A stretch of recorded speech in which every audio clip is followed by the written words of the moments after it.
Hey, it's Mary. So we're on day 2 here of our 3-day coaching sneak peek, and thank you all so much for participating, and thank you for your great questions so far. Keep asking questions, no stupid question. Remember, we all had them, and I'm sure you do, so I want to make sure that I take the time to answer your questions. So today I wanted to just tell you a little bit about personal development. Personal development is actually one of the 3 vital behaviors of Teen Beachbody coaching. And I remember when I first enrolled as a coach, and I'm like, personal development, that's like frou-frou silly stuff, you know? I'm a confident person and I don't need to listen to personal development. Negative. I was so wrong. And it's not that I'm not a confident person, but I think if we're all driven and leaders and smart business people and just smart people, period, we realize we all have room to grow. And I cannot tell you how I actually listen to personal development audiobooks. I've also picked up a book and actually read one too, but I can't tell you what reading those words and listening to these amazing books does every day to put my head in the right place.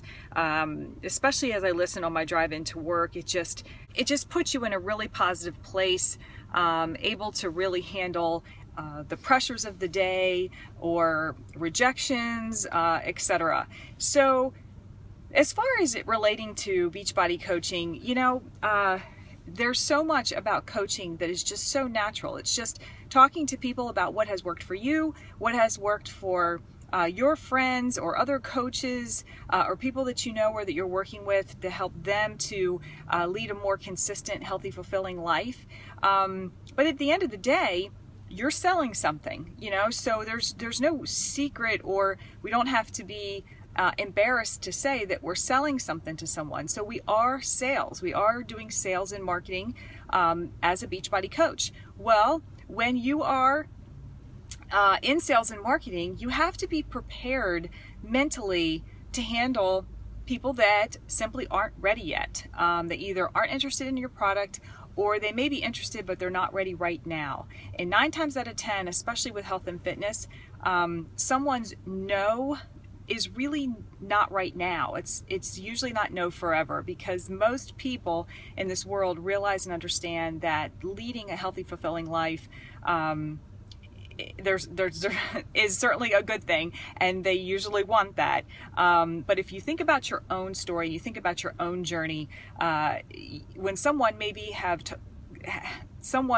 have approached you about, you know, going to the gym or getting started with a home-based program or whatever, eating healthy, whatever it was, you may have initially rejected that because you weren't mentally ready, or you weren't physically ready, or whatever. You just weren't there yet.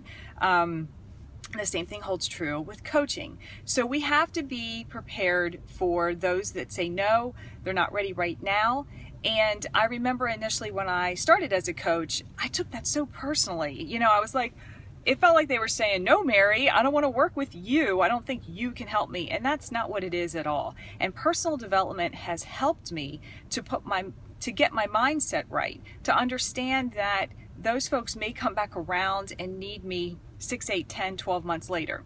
And what I can now tell you, having been a coach for a much longer period of time now, is that they do come back to you. And it's really, it almost brings tears to your eyes when it happens. So you may talk to someone and they may say, no, not right now, or they might just say no. And 6 months later, you get a private message, and it really simply, the ones I get usually just say, I'm ready, or I need you now, or remember when you talked to me 6 months ago about this program or this product, can you give me some more information? Now is a better time for me.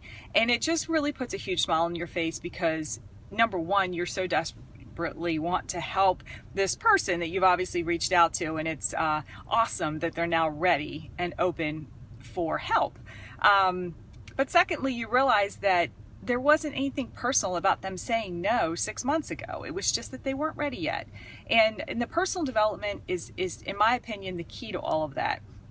To get your head in the right place, to build your confidence so that you don't take the no's personally, and that you sort of smile when someone says no, because you realize, number one, it's probably going to mean that they're going to come back to you later when they are ready. And number two, you got to have the nose to get the yeses.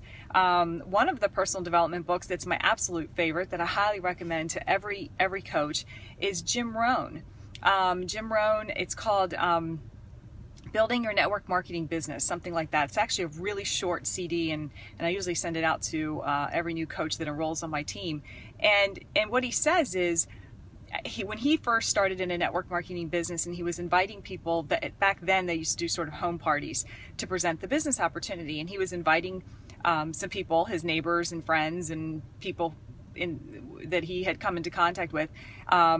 He would say to them, look, I need at least 10 people to come, because if 10 people come, then I know that I can get 3 people to take the business opportunity seriously. So you can just come and be one of the 7 no's. I'm good with that.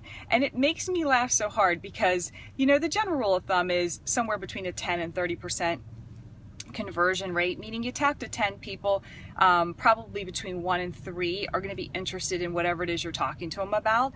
And so what Jim was saying was, I'm going to invite 10 people. I know 7 of them aren't going to be interested, but 3 probably will be. And so when he would talk to someone, he's like, look, you know, just come and be one of my no's. I'm good with that, but I need you in order to get the 3. And again, it just rings in my head a lot because it puts a smile on my face when I realize that we clearly need the people who aren't ready yet in order to have the people who are. Not every person you approach is going to be like, oh, absolutely, I can't wait to start Shakeology and start this workout program, and what else you got? You know, it just doesn't quite unfold that way. And again, it all goes back to thinking about your own story and your own journey and your own progress. It probably didn't happen for you right away either. So personal development, crazy key in Beachbody coaching, but also in your own personal life, and just putting yourself in a positive space and place as a friend, as a spouse, as a coworker, as a boss,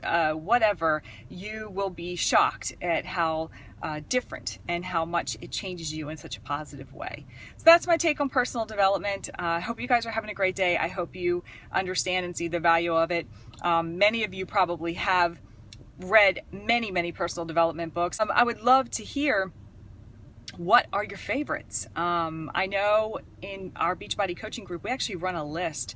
We keep a running list because every time someone discovers a new book that's not on the list and it's really amazing, we want to make sure that the other coaches have an opportunity to read it as well. So let me know what your favorite 1, 2, 3, however many books are, and share it with the rest of the group here. I will talk to you guys later. Have a great day. Bye. So as I mentioned, I listen to a lot of my personal development via audiobooks. And this is my iPad, of course, right here in the car. I'm currently listening to Good Leaders Ask Great Questions by John C. Maxwell, who everything he writes is amazing. So as you can see, it's just plugged in. It's literally playing right through my car. I listen to it on the drive into work and on the drive home. And I just literally keep my iPad right between the 2 seats. So I always have my personal development here in the car when I'm running errands or back and forth to work.